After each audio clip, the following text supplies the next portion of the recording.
She asked के memory में नहीं आ रहा. यस, एक्चुअली हाँ, हर क्वेश्चन इज गुड कि मेमोरी में नहीं आता इनिशियली. वाई क्यों नहीं आता है मेमोरी में? बताइए. Why is yoga is important? जब एक इंसान नया या फर्स्ट मंथ या सेकंड मंथ में आते हैं तो व्हेन द टीचर टीच, वो उसको भी देखेगा, बाजू वाले को भी देखेगा, इधर भी देखेगा. क्यों देखेगा?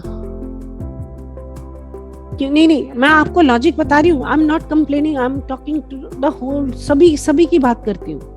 Okay, it's a general thing. क्योंकि उसको आदत ही नहीं है टिक के कुछ सुनने की, टिक के कुछ देखने की. फोन देखना और बात है, that's a secondary question. This is not knowledge. Okay, जब पढ़ाना है, आप तो टीचर हो, क्यों बच्चे नहीं सुनते और कोई बच्चे हैं सुन लेते हैं? वही बात है, वो ध्यान से सुनते हैं, जो ध्यान से देखते हैं. It is possible. कमी अपने में ही होती है.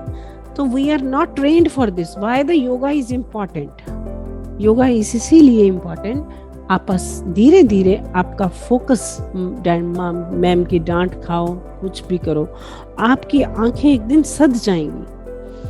आसन नहीं सदेंगे अभी, पहले आंखों को साधना पड़ेगा, अपने कानों को साधना पड़ेगा. जब वो सुनने के लिए आतुर हो जाएंगे, आपकी आंखें उसको देखना चाहेंगी, फिर आप उस तरह से करना चाहेंगे. This is A union of the body.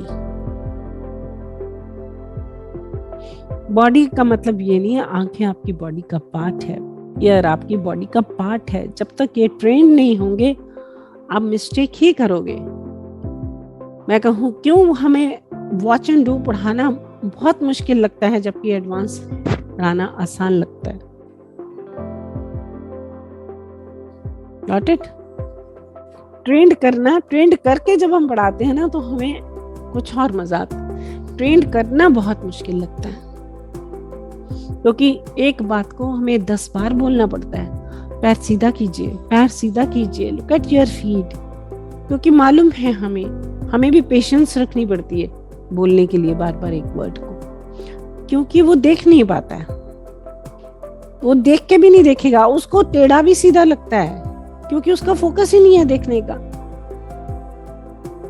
तो हम बोलते हैं ना कि सीधा देखो, लुक एट वन पॉइंट. क्यों बार बार बोलते हैं आंखें सीधी रखो, don't look down, don't look up, look straight. जितना आप बात को सुनोगे उतना आंखें इफेक्ट करेगी. पहले air, first you will develop your air. जैसे कान के अंदर जाएगा, आंखें फोकस करेंगी, आंखें फोकस करेंगी, आपकी मेमोरी में जाएगा, मेमोरी में जाएगा, कर्मा में आएगा. सिंपल थिंग, दिस इज योग. और ये सिर्फ आसन के लिए नहीं है, क्योंकि ये तो आपने साध ही लिए हैं. इंद्रियां, यानी कि जिसको सेंसेस बोलते हो, ये तो सद जाते हैं साथ साथ.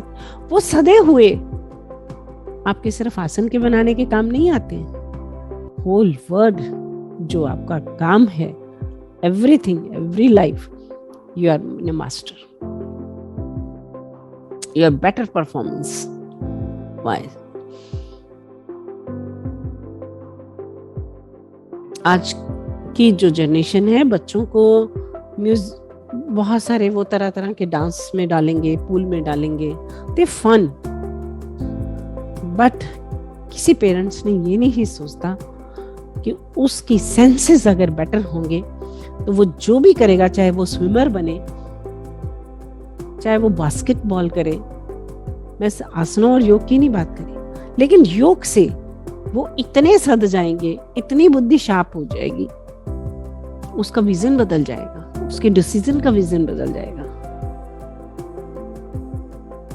जो काम आपने बचपन में नहीं किया, आज 50 साल की उम्र में कितना कर लोगे? 40 साल की उम्र में कितना पालोगे? वो भी उतनी डेडिकेशन मांगता है, तो हो सकता है 20 साल बाद आप कुछ पालो.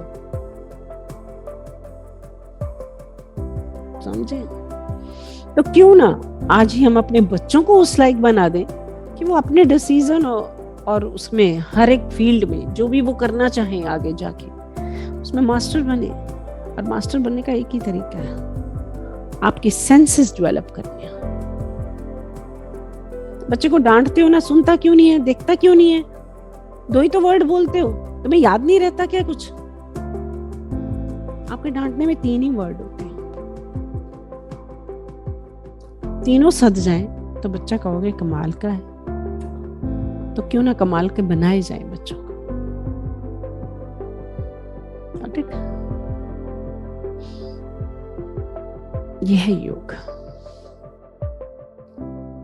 चलो सर्वांग आसन करो।